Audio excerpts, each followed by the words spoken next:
ចាស់គេប្រាប់គេថាបើសិនជាយើងមុនឡើងដូចជាយើងឧបកិច្ចអីតិចតួចដូចជាសុំចាស់ទឹងចាស់ដីឲ្យយើងឡើងល្អចុះល្អកុំឲ្យថារបូតជើងរត់ដៃអញ្ចឹង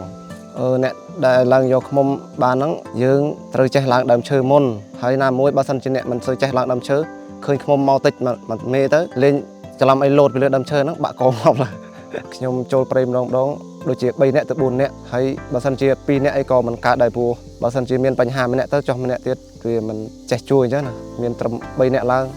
បានចេះជួយយកឃ្មុំម្ដងរយៈពេល2ថ្ងៃឬ3ថ្ងៃបងដេកយប់2យប់អញ្ចឹងបងបើសិនយើងរកឆាប់ឃើញរយៈពេលប្រហែលជា2យប់ឬក៏ទៅ3ថ្ងៃមកផ្ទះហើយបើសិនជាដើរមិនសូវជួបយើងអាចជា3 4ថ្ងៃឬក៏3 4យប់ទេមួយឆ្នាំដល់រដូវប្រមូលផលវារយៈពេល3ខែខែ3ខែ4ខែ5ហើយយើងដល់ពេលយើងដើររកទៅក៏បាក់ដែរប៉ះជួបទៅជួបបើសិនជាមិនជួបទៅក៏ទៅវិញទៅទេដែរអញ្ចឹងណាមួយមុននឹងយើងឡើងទៅក៏យើងប្រើអង្គប់ដែរមិនមែនថាបានសម្ភារៈប៉ុណ្ណឹងហើយយើងបានទេ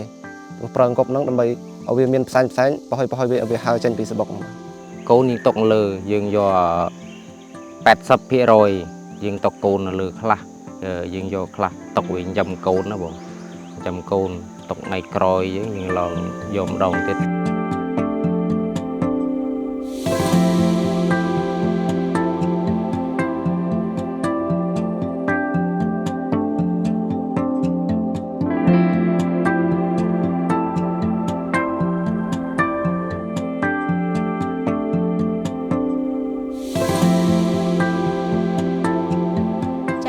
ពួកខ្ញុំរងថ្ងៃទិញទឹកឃ្មុំពីសមាជិកហ្នឹងទីមួយយើងមានឧបករណ៍វាស់វែងកម្រិតជាតិទឹកហ្នឹងដែរខាងការដៃគូគាត់ផ្ដល់ឲ្យណា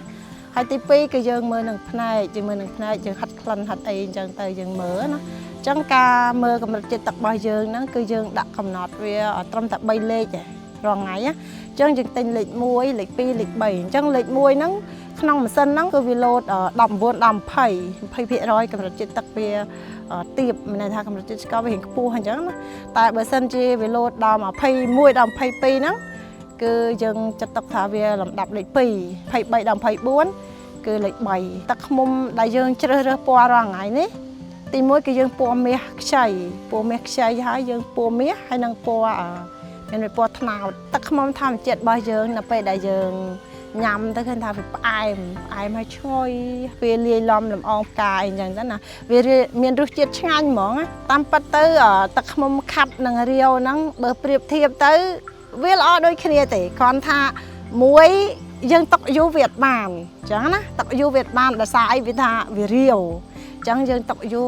វាឡើងជាតិហ្គាសវាពពុះវាអីអញ្ចឹងទៅវាអាចថាវាខូចគុណភាពលឿនជាងអាទឹកឃ្មុំខាប់ហ្នឹងអញ្ចឹងហើយបានពួកខ្ញុំទិញយកតែ3លេខហ្នឹងដើម្បីយើងធ្វើការសម្ងួតទៅយើងຕົកបានប្រើចង់និយាយថាប្រើបានយូរ